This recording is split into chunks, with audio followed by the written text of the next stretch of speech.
Good morning everyone. तो आज मैं स्टेट्स में एक न्यू टॉपिक उठा रही हूँ, कोरिलेशन का।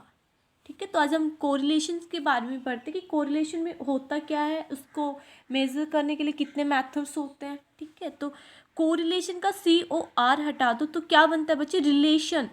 क्या बन रहा है? रिलेशन। तो जनरल लैंग्वेज में अगर रिलेशन की बात करें तो क्या होता है रिलेशन? रिलेशन दो इंसानों के बीच में क्या क्या कनेक्शन है वही बताता है। जैसे मैं अपने फादर्स के बीच में अगर कोई कनेक्शन करूँ तो क्या हमारा रिलेशन किसका हुआ? डॉटर एंड फादर का हुआ। तो वही है रिलेशन। अगर इकोनॉमिक्स टर्म में बात करेंगे तो रिलेशन क्या है? जो दो वेरिएबल्स होंगे, पढ़े हुए ना इकोनॉमिक्स में, डिपेंडेंट वेरिएबल और इंडिपेंडेंट वेरिएबल। कौन कौन से होते हैं डिपेंडेंट और इंडिपेंडेंट वेरिएबल? पता है ना तुम लोगों को? तो वही उन दोनों के बीच में कितना रिलेशन है, क्या रिलेशन है, कैसा रिलेशन है, कितना रिलेशन है, ज़्यादा है, थोड़ा है, नेगेटिव है, पॉजिटिव है, वो सब चीज़ें पढ़ने के लिए हम स्टेट्स में जाते हैं। और स्टेट्स में किस में जाते हैं? कौन से वाले चैप्टर पे? कोरिलेशन वाले चैप्टर पे जाते हैं।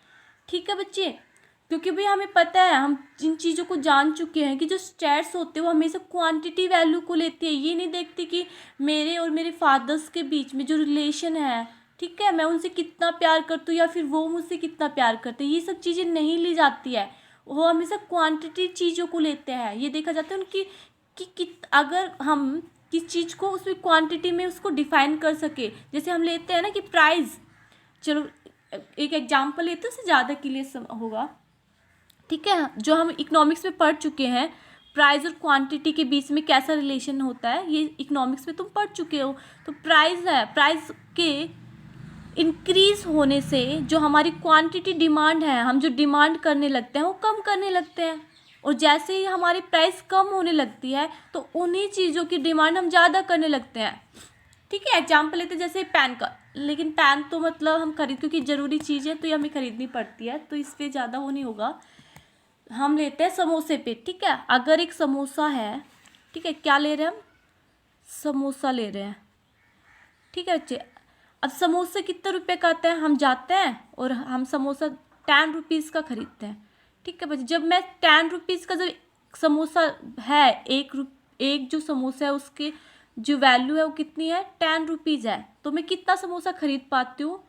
तो मेरे घर वाले इतने पैसे देते कि मैं उस एक समोसा खरीद सकूँ। ठीक है बेटा, कितने समोसे खरीद सकूँ? एक समोसा खरीद सकूँ। अब क्या हुआ कि जो समोसा है उसका रेट कितना हो गया बेटा? समोसे का रेट कितना हो गया? बढ़ के इंक्रीज होके कितना हो गया? उसका हो गया 50, हो गया 15। कितना हो गया बच्चे? 15। ठीक है, अगर 15 हो गया उसका तो मैं क्या करूँगी? अगर मेरे घर वाले तो 10 रुपये देते हैं तो मैं समोसे की जगह कुछ और चीज़ें कर देखूँगी, मैं कुरकुरे पे आ जाऊँगी। ठीक है, कुरकुरा लेना शुरू कर दूँगी। तो समोसे तो मैंने क्या कर दिया?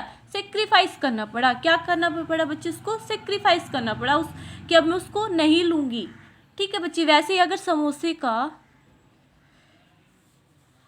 का रेट डिक्रीज हो जाए, मतलब अब 5 रुपीज़ में एक समोसा आने लग जाए, ठीक है, तो अब मैं कितनी क्वांटिटी कर दूंगी इसकी? भाई मेरे घर वाले तो 10 रुपये देते हैं तो मैं आराम से 2 समोसे खाऊंगी। ठीक है, तो हो गया ना कि जब हमारे प्राइस, किसी चीज़ के जो प्राइस इंक्रीज होते हैं तो हम उनकी डिमांड कम करना शुरू कर देते हैं। और जैसे ही हमारी जो गुड्स है उसकी जो प्राइस डिक्रीज होते हैं, सॉरी, तो हम क्या करते हैं? उसकी ज़्यादा क्वांटिटी खरीदते हैं। तो ठीक है, तो उन दोनों के बीच में कैसा अपोजिट रिलेशन निकला ना। तो कौन सा मानते? इनवर्स रिलेशन होता है दोनों के बीच में। सबको पता होगा प्राइस और क्वांटिटी। और जो हमारी प्राइस और कौन सा सप्लाई के बीच, उसके बीच में कैसा रिलेशन होता है? पॉजिटिव रिलेशन होता है ना। जैसे प्राइस बढ़ेगी वैसे वैसे सप्लाई बढ़ा देगा, जैसे प्राइस कम होगी तो वैसे वैसे सप्लाई कम करना शुरू कर देगा। ठीक है, तो सबको पता है। तो कोरिलेशन यही है। अब स्टैट्स में क्यों लिया गया भाई? स्टैट्स में क्या? स्टैट्स में तो हमें पता है कि हमेशा क्वांटिटी, हमेशा मनी टर्म्स को लिया जाता है, हमेशा क्वांटिटी ही वैल्यू को लिया जाता है। तो अब इसमें क्या पढ़ेंगे कोरिलेशन में कि जो दो टू वेरिएबल्स हैं, जो भी हम टू वेरिएबल्स लेंगे उनके बीच में किससे डिफाइन करेंगे? कोई वैल्यू लेंगे और उससे डिफाइन करेंगे उनके बीच में कितनी वैल्यू से रिलेशन आ रहा है। ठीक है बच्चे, तो जो कोरिलेशन होता है उसको किससे डिफाइन किया जाता है? स्मॉल आर से डिफाइन किया जाता है। ठीक है, और स्मॉल आर किससे कम नहीं होगा कभी भी? -1 से कम नहीं हो सकता, तो इसकी मिनिमम वैल्यू जो होती है स्मॉल r की क्या होती है, -1 होती है, और मैक्सिमम वैल्यू कितनी होती है, +1, इससे कभी ज़्यादा नहीं हो सकता।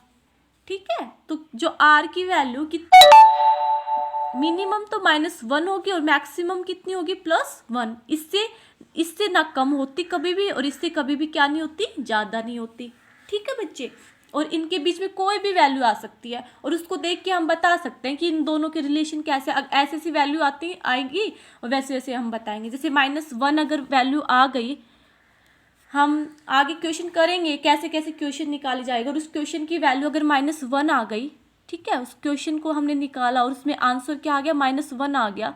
ठीक है, तो क्या क्या मानेंगे, जो उन दोनों जो वेरिएबल्स लिया है उनके बीच में कैसा कैसा रिलेशन है बच्चे, -1 आ गई तो क्या क्या आएगा, परफेक्टली नेगेटिव कोरिलेशन। तो उनके बीच में कैसा कैसा रिलेशन है, परफेक्टली नेगेटिव। जैसे किस में होता है, प्राइस और क्वांटिटी डिमांड में होता है नेगेटिव कोरिलेशन होता है, नेगेटिव रिलेशन होता है। वैसे अगर -1 वैल्यू आ गई तो कौन सा आ जाएगा, परफेक्टली नेगेटिव कोरिलेशन है, दोनों के बीच में परफेक्टली नेगेटिव रिलेशनशिप है। ठीक है बच्चे, अगर उनकी वैल्यू -0.75 से -1 के बीच में आ गई, ठीक है, कुछ भी आ गई, जैसे 0.82 आ गई, ठीक है, -0.98 आ गई, ठीक है, ऐसी कुछ वैल्यू आ रही है, तो क्या बोलेंगे बच्चे इसको, कि कैसा रिलेशन है दोनों के बीच में, दोनों वेरिएबल्स के बीच में, हाई डिग्री नेगेटिव कोरिलेशन। कौन सा है, high degree negative correlation relation है दोनों के बीच में। ठीक है बच्चे, और उनकी जो वैल्यू, ठीक है, जो हम क्वेश्चन करेंगे उनमें जो आंसर आया उसमें क्या आया, 0.75, -0.75 से -0.25 के बीच में कोई वैल्यू आ रही है, कुछ भी आ रही है, तो हम क्या बोलेंगे, क्या बोलेंगे, उन दोनों के बीच में कैसा रिलेशन है बच्चे, मॉडरेट डिग्री नेगेटिव कोरिलेशन। कौन सा है बच्चे, मॉडरेट डिग्री नेगेटिव कोरिलेशन। ठीक है, ये वाला रिलेशन है दोनों के बीच में। ठीक है, और अगर वैल्यू 0 से -0.25 के बीच में आ रही है तो क्या बोलेंगे, कैसा रिलेशन है दोनों के बीच में, कैसा रिलेशन है, लो डिग्री नेगेटिव कोरिलेशन का। तो दोनों के बीच में कैसा रिलेशन आ जाएगा, लो डिग्री नेगेटिव कोरिलेशन का रिलेशन है दोनों के बीच में। ठीक है, दोनों वेरिएबल्स के बीच में। आगे क्वेश्चन करेंगे जो ज़्यादा क्लियर हो जाएगी कि वैल्यू कैसे निकाली जाती है। अब तो मैं बता रही हूँ, अगर इन दोनों के बीच में वैल्यू आ गई तो उनके बीच में कैसा रिलेशन होगा। ठीक है, उन सब चीज़ों के बारे में बात कर रही हूँ। और अगर पॉजिटिव साइड में वैल्यू आ रही है, अगर +1 आ रही है, अगर क्वेश्चन निकालने से +1 वैल्यू आ रही है तो क्या बोलेंगे कि उन दोनों वेरिएबल्स के बीच में कैसा रिलेशन है, परफेक्टली पॉजिटिव कोरिलेशन है। ठीक है बच्चे, और अगर वैल्यू 0.75 से और +1 के बीच में आ रही है तो वही बोलेंगे हाई डिग्री पॉजिटिव कोरिलेशन। ठीक है, अगर +0.25 से और +0.75 के बीच में कोई भी वैल्यू लाई कर रही है तो क्या बोल देंगे, मॉडरेट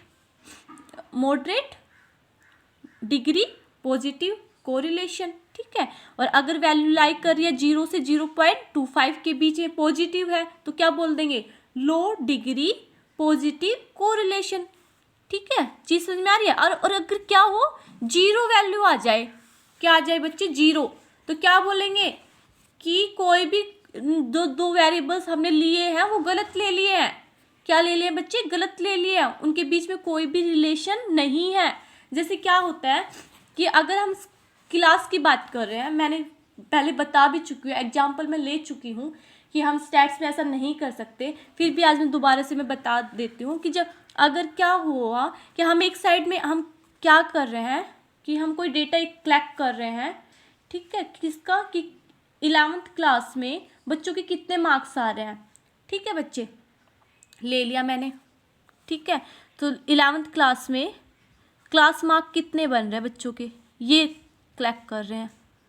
ठीक है,